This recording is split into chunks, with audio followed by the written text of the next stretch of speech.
وَمِمَّا رَزَقْنَاهُمْ يُنْفِقُونَ۔ میں بڑا آسان سا معنی کر دیتا ہوں جی، ہماری دی ہوئی روزی میں سے خرچ کرتے ہیں۔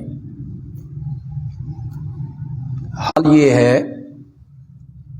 کہ جمیع حقوق مالیہ،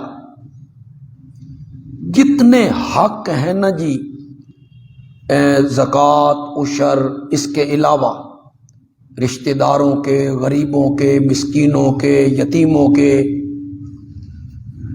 جسے ہم نفلی صدقہ کہتے ہیں،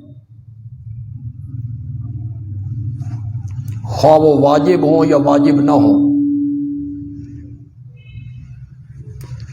اس میں انفاق فی الجہاد،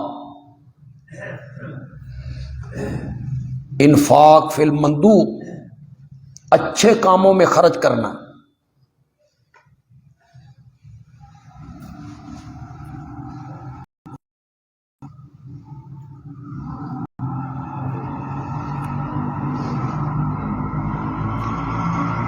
من ہر لحاظ سے بازی ہی رہے گا جی، سارا خرچ نہیں کرنا، جو ہے اٹھا کے دے دو، نہیں، یہ ہر ایک کے لیے ضروری نہیں ہے۔ تو نبی پاک ناراض ہو گئے تھے اس پر، سونے کی ڈلی لایا، فرمایا گھر والوں کے لیے کیا رکھا؟ اس نے کہا کچھ نہیں، آپ نے اس کی طرف پھینکی وہی ڈلی، اسے لگی تو نہیں، لیکن صحابہ کہتے ہیں ہمیں خطرہ تھا کہ اس کو لگ جائے گی، آپ بڑے ناراض ہوئے، بال بچے، بیوی، گھر والے، لیکن حضرت صدیق اکبر رضی اللہ تعالیٰ عنہ کی وہ خصوصیت ہے جی، من بازی ہے جی، کچھ، سارا نہیں، استعداد کے مطابق کچھ نہ کچھ اللہ کے راستے میں خرچ کرنا چاہیے، طالب علموں کو بھی خرچ کرنا چاہیے، صرف یہ نہیں کہ ہم پر خرچ ہو، نہیں، آپ بھی خرچ کیا۔ کھجور کا ایک دانہ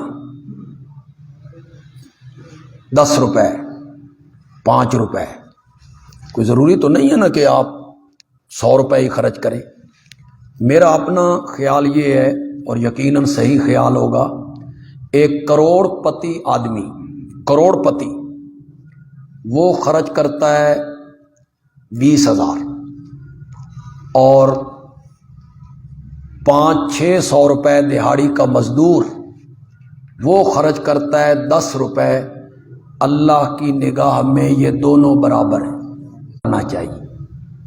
الصدقات تدافع البلیات، صدقے مصیبتوں کو ٹال دیتے، پتہ بندے کو نہیں چلتا لیکن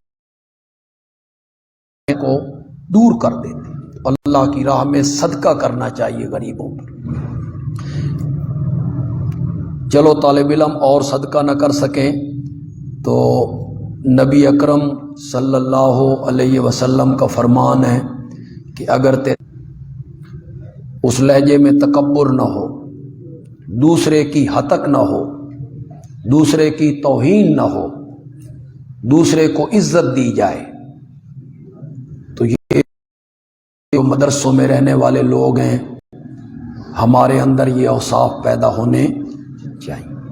ہیں تو یہ مشکل کہ ایک آدمی آپ کے ساتھ زیادتی کر رہا ہے اور آپ جواب میں اچھائی کر رہے ہیں، لیکن اصل انسانیت ہے، یہ آسان نہیں ہے۔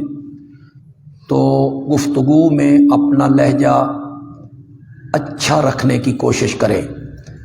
ہم آپ کی عمر گزار آئے ہیں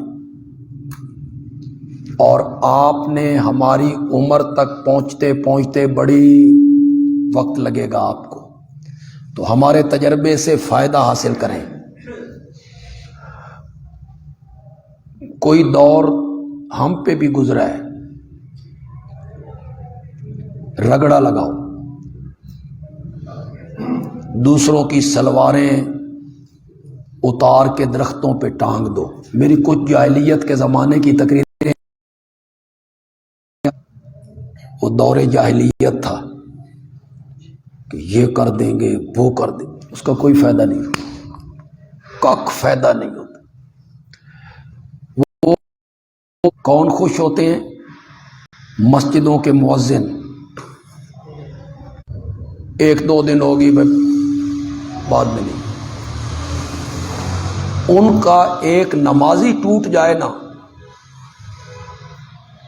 آپ کا مسئلہ اسے سمجھ آ جائے، یا سنت کی اہمیت یا رد بدعت میں کر رہا ہوں، اللہ کرے میری بات کسی کو سمجھ،